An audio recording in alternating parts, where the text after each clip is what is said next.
Nosso estudo de hoje é a lição 36 do livro Mãos Unidas e tem por título Entendimento com Jesus. Todos podemos realmente dialogar com Jesus através dos seus ensinamentos, a fim de que se nos descortinem os caminhos da paz e da iluminação espiritual, desde que nos adaptemos ao Senhor, sem exigir que Ele se adapte a nós. As palavras do vocabulário serão as mesmas da experiência comum, no entanto, o sentido surgirá essencialmente diverso. Exaltaremos os grandes vultos da terra que se caracterizam pelo elevado gabarito de inteligência ou virtude. O Cristo acrescentará que serão eles efetivamente bem-aventurados se forem humildes de espírito. Falaremos acerca da liberação do mal, aditará o eterno benfeitor que alcançaremos isso desculpando e esquecendo todas as ofensas que se nos façam, perdoando-as não 7 vezes, mas 70 vezes 7 vezes. Reportar-nos-emos as lutas e problemas que a todos nos desafiam nas trilhas do aperfeiçoamento e da evolução. Responderá ele que apenas no exercício constante da paciência que conquistaremos as nossas próprias almas. Comentaremos a necessidade de poder e nos dirá que disporemos de semelhante recurso através da cruz, ou mais claramente, pela aceitação de nossos conflitos e obstáculos, edificando com eles o melhor ao nosso alcance.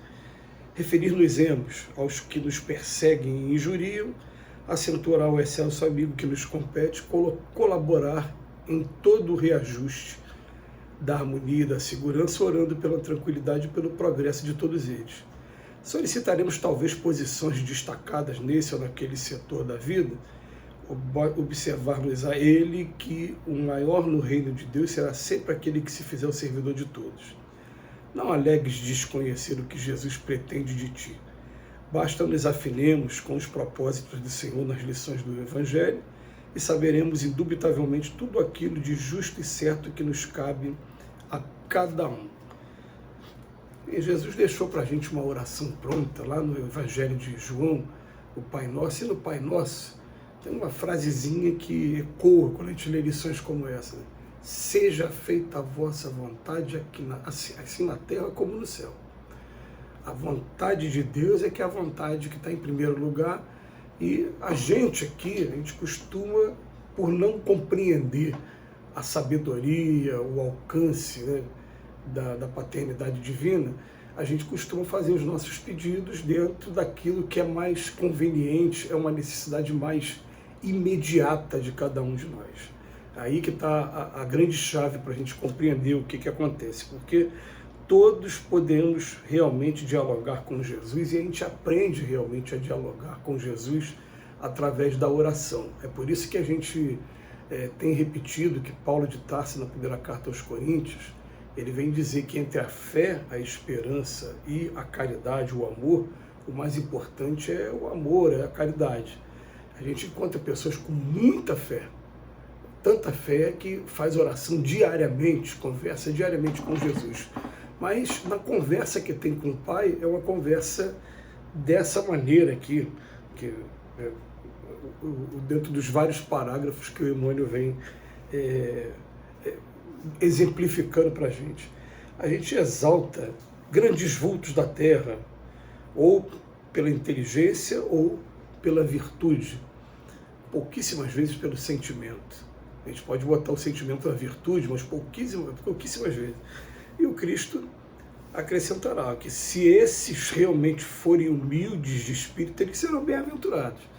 Mas ele está querendo dizer para a gente o seguinte, que não é todo mundo que a gente considera um ídolo, que considera uma referência, que na verdade para Deus é uma referência, porque a gente se engana muito com os nossos valores aqui na Terra, e até mesmo, né, quando você, de certa maneira, canoniza uma determinada pessoa e você idolatra aquela pessoa não tem muitas das vezes condição de estar te ouvindo, de estar recebendo as informações e podendo atender nossas informações quando a gente faz oração por eles. Né?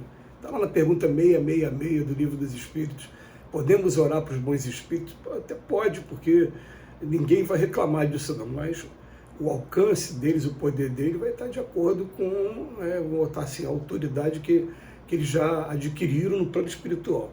Depois ele vai botar aqui, falaremos acerca da liberação do mal. Ele vai falar, a gente só vai conseguir ficar liberado do mal de verdade quando a gente esquecer todas as ofensas perdoando não 7 vezes, mas 70 vezes 7. Então é um trabalho que é pessoal, é nosso. A gente vai poder pedir a Deus, mas na verdade a gente vai pedir a Deus para que nos ajude. Isso é o que raríssimas vezes nós fazemos. A gente fala para Deus o tempo todo, né, nas nossas orações, me ajude a ser um espírito melhor, me ajude a praticar, a tomar coragem mesmo de maneira revolucionária colocar o Evangelho na prática, porque colocar o Evangelho na prática não é fácil, não. Ser cristão de verdade não é fácil. É você amar o inimigo, é perdoar 70 vezes 7, é você bater numa face da outra, pediu a capa da túnica, pediu para caminhar 1000 passos, caminhar 2000. No convívio com o ser humano e ao mesmo tempo está desenvolvendo o tempo todo o amor ao próximo, o respeito à pessoa.